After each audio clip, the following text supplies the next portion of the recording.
elastisitas permintaan. Nah, nanti ada juga elastisitas penawaran tuh. Nah, kalau untuk elastisitas permintaan itu, sorry, ini kan ada kayak gini nih. Misalkan satu ke sini, sorry.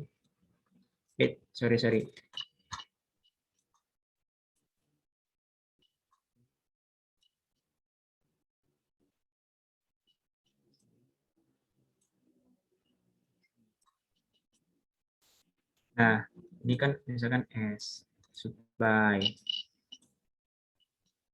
Nah, untuk melihat kurva elastisitas permintaan sama penawaran itu, lihatnya dari sini. Kalau misalkan elastisitas penawaran, yang ini nih, elastisitas penawaran. Nah, itu lihatnya mulainya dari mana? Kalau mulainya dari atas, berarti itu elastis. Kalau mulainya dari 0 itu unitary. Kalau mulainya dari sumbu X, itu inelastik. Cuman kayak gitu doang melihatnya. Nah, kalau untuk kurva permintaannya, itu lihat si kurva penawarannya itu memotongnya di mana. Kalau misalkan memotongnya di tengah, berarti elastisitas permintaannya itu unitary. Kalau misalkan memotongnya di sini, di daerah atasnya unitary atau daerah elastik, berarti itu kurva elastisitas permintaannya itu elastik. Kalau misalkan memotong di daerah sini, berarti itu kurvanya kurva elastisitas permintaannya itu inelastik. Cuma kayak gitu doang sih buat melihat kurva permintaan sama kurva penawaran elastik atau enggaknya. Gimana? Paham nggak? Ada videonya ya, Mia? Yang waktu kuis itu ya, Mia? Yang kemarin ya, Mia? Ada. Nah, lanjut aja berarti kan ya.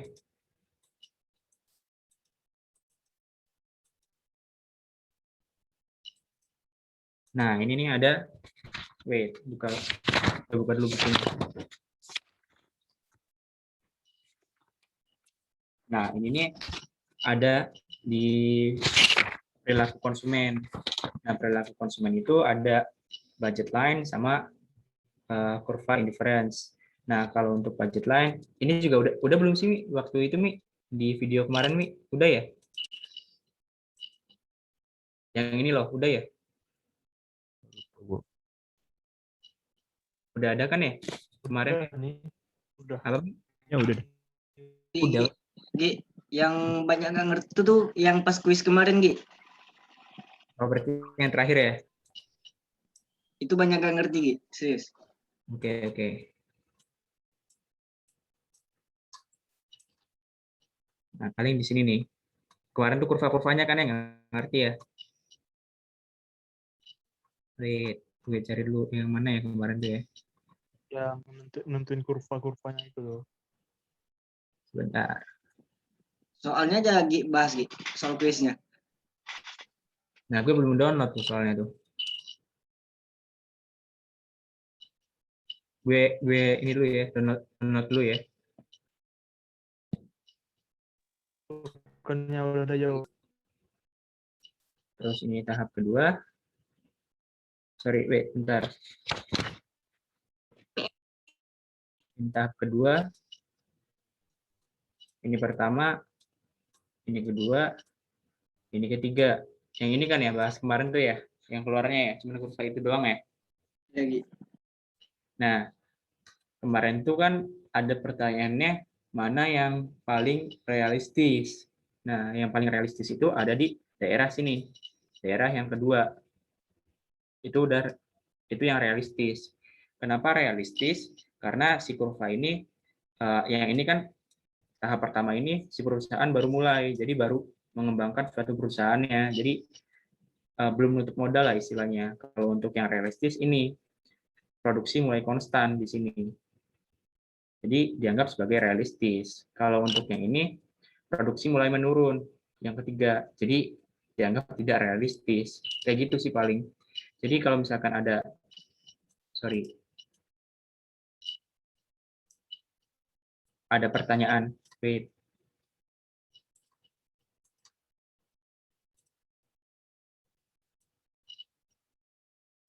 ada pertanyaan misalkan kurvanya di sini ya, contoh kurvanya di sini nih.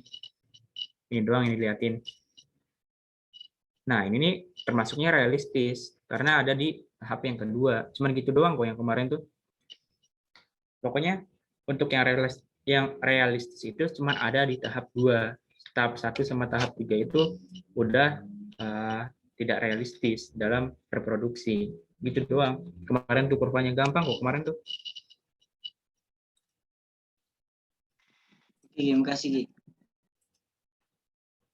Terus mana lagi sih kemarin tuh paling si kurva yang ini ya penulisannya, penggambarannya. Ya, nggak paham.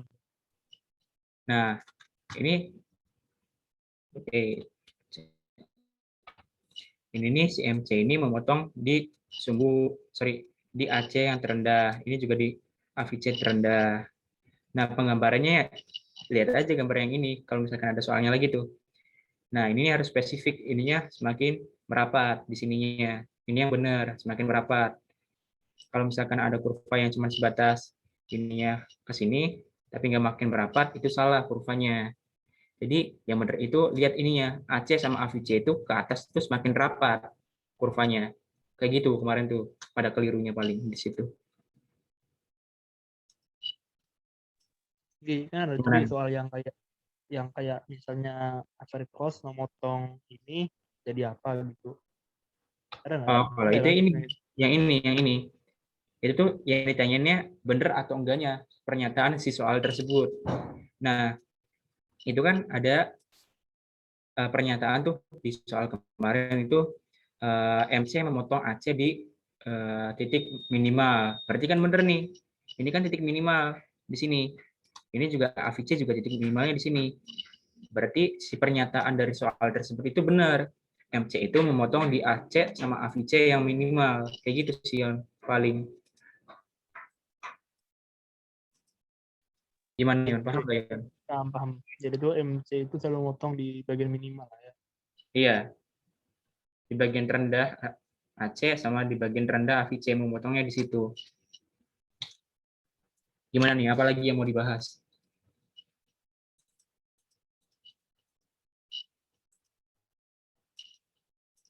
Yang ini perlu nggak?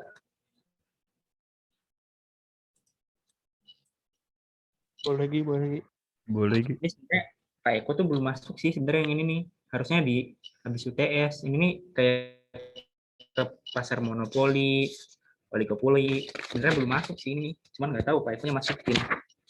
Kalau aja nggak usah. Belum diajarin kan? Nggak usah lah. Sebenarnya, tapi udah diajarin sama Pak Eko, excess profit gimana, normal profit gimana. Tapi kalau gue buat ngelihat kurva ini gampang caranya. Mana yang profit, normal profit, sama rugi tuh. Wait, ada motor. Caranya gampang nih, lihat mana yang profit, mana yang normal profit, mana yang rugi. Caranya lihat aja si kurva AC-nya, yang ini kurva AC-nya. Yang ini nih. Kalau misalkan kurva AC-nya di atas, misalkan P-nya di sini ya, ini P nih. Kalau misalkan kurva AC-nya di atas P, itu excess profit. Kalau kurva AC-nya menyinggung P, itu normal profit. Kalau kurva AC-nya di bawah P, itu rugi. Cuman kayak gitu doang. Ngelihatnya, gampangnya. Nggak usah merhatiin AVC, nggak usah. Ada sih sebenarnya sangkut pautannya sama AVC, tapi ini lihatnya nanti di apa sih? Ketika kondisi yang mungkin dialami oleh perusahaan. Kalau misalkan AVC-nya masih di bawah, itu tuh titik belum apa namanya? Titik gulung tikar tuh belum ada. Titik tutup suatu perusahaan tuh belum ada. Kalau misalkan AC-nya udah di atas, terus AVC-nya menyinggung P, price, itu tuh perusahaan jangan tutup terlebih dahulu. Kalau AC sama AVC-nya udah di atas P, itu baru si perusahaan itu harus tutup atau shutdown point. Kayak gitu sih paling. Maksud dari shutdown point itu apa? Tutup. Gulung Tutup tikar. perusahaan. Iya, harus tutup. Karena udah nggak mungkin lagi untuk mendapatkan profit.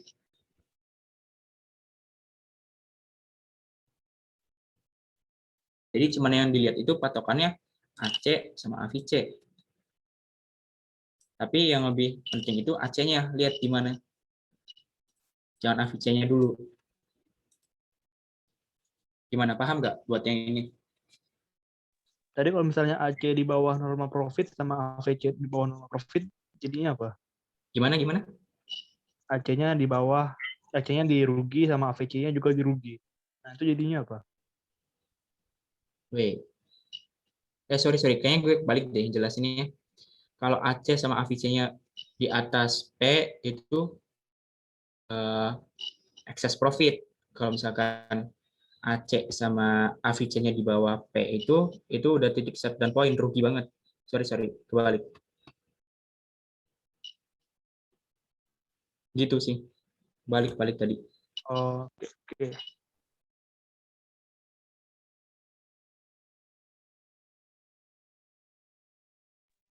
Lanjut, Gi.